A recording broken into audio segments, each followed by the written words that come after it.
দেশের বিভিন্ন প্রান্তে পাম্পগুলোতে দেখা দিয়েছে জ্বালানির সংকট, ফলে চাহিদা মোতাবেক সরবরাহ না থাকায় বাড়ছে ভোগান্তি।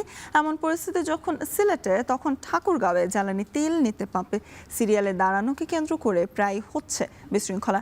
এ নিয়ে বিস্তারিত জানাতে সিলেট থেকে আমাদের সাথে যুক্ত হবেন সহকর্মী গুলজার আহমেদ এবং ঠাকুরগাঁও থেকে যুক্ত হচ্ছেন নাহিদ রেজা। প্রথমে যুক্ত হতে চাই গুলজারের সাথে। গুলজার, পাম্পে জ্বালানির সংকটে জনদুর্ভোগ নিয়ে আসলে জানতে চাই, যারা অপেক্ষমান আছেন তারাও বা কি বলছেন?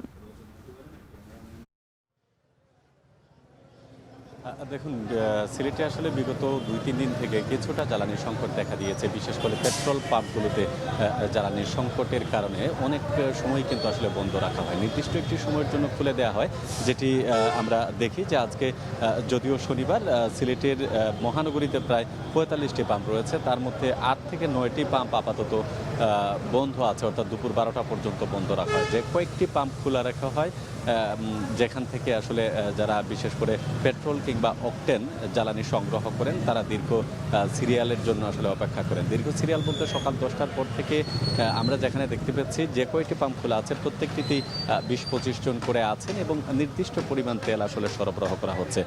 এখানে পেট্রোলিয়ামের অ্যাসোসিয়েশনের সভাপতি যিনি আছেন তিনি বলছেন যে আসলে মানুষের যে পরিমাণ চাহিদা রয়েছে সেই চাহিদার তুলনায় আসলে সরবরাহটা কম থাকায় তারা নির্দিষ্ট পরিমাণ জ্বালানি দিচ্ছেন এবং প্রত্যেক মোটরসাইকেলকে আপাতত 500 টাকা পরিমাণের পেট্রোল কিংবা অকটেন তারা সরবরাহ করছেন। তবে ডিজেল যারা নিতেছেন, বিশেষ করে পরিবহন সেক্টরে ডিজেলের একটা সংকট আছে। 3 লিটার, 4 লিটার কিংবা 5 লিটারের বাইরে কোথাও কিন্তু দেওয়া হয় না। শুধুমাত্র পরিবহন বহনকারী যে সকল ট্রাকগুলো আছে সেগুলোকে বিশেষ বিবেচনায় 10 থেকে 15 লিটার ডিজেল ব্যবহার করা হচ্ছে।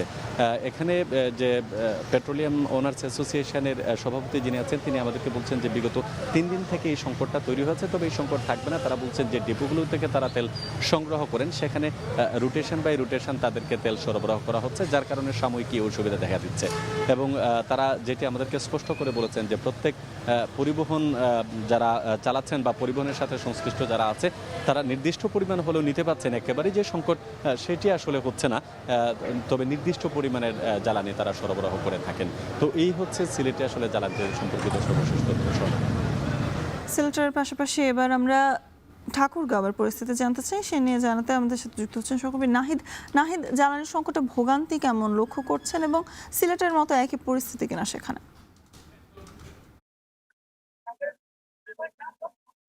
স্বর্ণা, ভোগান্তির কথাই যদি আপনাকে আমি বলি, এই ভোগান্তি এখন যারা গ্রাহক রয়েছেন তাদের নিত্যদিনের একটি সঙ্গী হয়ে দাঁড়িয়েছে। আমরা লক্ষ্য করেছি আজকে ঠাকুরগাঁও বেশ কয়েকটি পেট্রোল পাম্পেই কিন্তু জ্বালানি তেল সরবরাহ করা হচ্ছে এবং এই পেট্রোল পাম্পের তেল নেওয়ার জন্য গতকাল রাত থেকেই আমরা লক্ষ্য করেছি যে পেট্রোল পাম্পগুলো রয়েছে সেগুলোতে দীর্ঘ লাইন কিন্তু এখানে রয়েছে। আমি বলতে পারি এখান থেকে 1 থেকে 1.5 কিলোমিটার পর্যন্ত কিন্তু গ্রাহকরা যারা রয়েছেন তারা এখানে দাঁড়িয়ে রয়েছেন তাদের মোটরসাইকেল নিয়ে। এবং পেট্রোল পাম্পে যারা কর্তৃপক্ষ রয়েছেন তারা যেটি বলছেন যে সরবরাহ তাদের খুব একটা না থাকার কারণেই তাদের আ আ এই ভোগান্তির এই ভোগান্তিটি হচ্ছে। এবং যারা গ্রাহক রয়েছেন তাদের কিন্তু বরাবরই একটি অভিযোগ রয়েছে যে তারা রাত্রে এখানে মোটরসাইকেল রাখে যে সিরিয়াল দিচ্ছে, এই সিরিয়ালকে রাখার পরেও আ এখানে ৳১০০ করে পাম্পে যারা রয়েছেন তারা কিন্তু এখান থেকে নিচ্ছেন। এবং এই গাড়ি রাখাকে কেন্দ্র করে আমরা লক্ষ্য করেছি ঠাকুরগাঁওয়ে বেশ কয়েকটি ফিলিং স্টেশনে কিন্তু বিশৃঙ্খলার ঘটনাও কিন্তু ঘটেছে। গতকালকেও আমি এখন যে পাম্পটিতে রয়েছি সুরমা ফিলিং স্টেশন, এই পাম্পেও কিন্তু গতকালকে ছোটখাটো বিশৃঙ্খলার ঘটনা কিন্তু ঘটেছে এবং আজকেও এই পাম্পে পেট্রোল দেওয়া হচ্ছে আমরা যতটুকু এখানে জানতে পেরেছি। এবং এই পেট্রোল নেওয়ার নিতে কিন্তু গতকাল রাত থেকেই যারা গ্রাহক রয়েছেন এই গ্রাহকরা এখানে রয়েছেন। এবং আমরা কথা বলেছিলাম পেট্রোল পাম্পের যে ওনার্স অ্যাসোসিয়েশনের সভাপতি রয়েছে ওনার সঙ্গে। উনি যে বিষয়টি বলছেন তাদের যে চাহিদা, অর্থাৎ যে পরিমাণ পেট্রোল, অকটেন অর্থাৎ জ্বালানি তেল তাদের যে চাহিদা থাকে সেই চাহিদার তুলনায় কম থাকার কারণেই কিন্তু এই ধরনের আ আ সমস্যাগুলো সৃষ্টি হচ্ছে। তিনি বলছেন যে যদি এই সরবরাহ তাদের বৃদ্ধি পায় তাহলে হয়তোবা এই যে পেট্রোল নিয়ে যে সংকট, এই সংকটটি দূর হবে। এবং এই আমরা এখানে যারা দাঁড়িয়ে রয়েছেন তাদের সঙ্গে আমরা কথা বলেছিলাম। কেউ গতকাল রাত থেকে শুরু করে রাত ৩টা থেকে শুরু করে ৪টা থেকে শুরু করে এখানে কিন্তু অপেক্ষা করছে শুধুমাত্র তাদের যে জ্বালানি তেল সেই তেলটি নেওয়ার কারণে। সর্বোপরি যদি বলি তারা এখান থেকে কেউ ৳৫০০ নিচ্ছেন, আবার কেউ কিন্তু এই আ লিয়াজু মেইনটেইন করে এখানে আমরা লক্ষ্য করেছি ৳১,০০০ উপরেও তেল নিচ্ছেন। যার কারণেই এই বিশৃঙ্খলাগুলো কিন্তু ঘটছে। সর্বোপরি গ্রাহকরা বলছেন প্রশাসন যদি সুদৃষ্টি দেয়, নজর রাখে তাহলে হয়তোবা তাদের এই ভোগান্তিগুলো কম হবে। তো এই ছিল ঠাকুরগাঁও থেকে আমার কাছে। সহকর্মীরা জানাচ্ছিলেন দেশের বিভিন্ন প্রান্ত থেকে জ্বালানি সংকট নিয়ে সবশেষ পরিস্থিতি।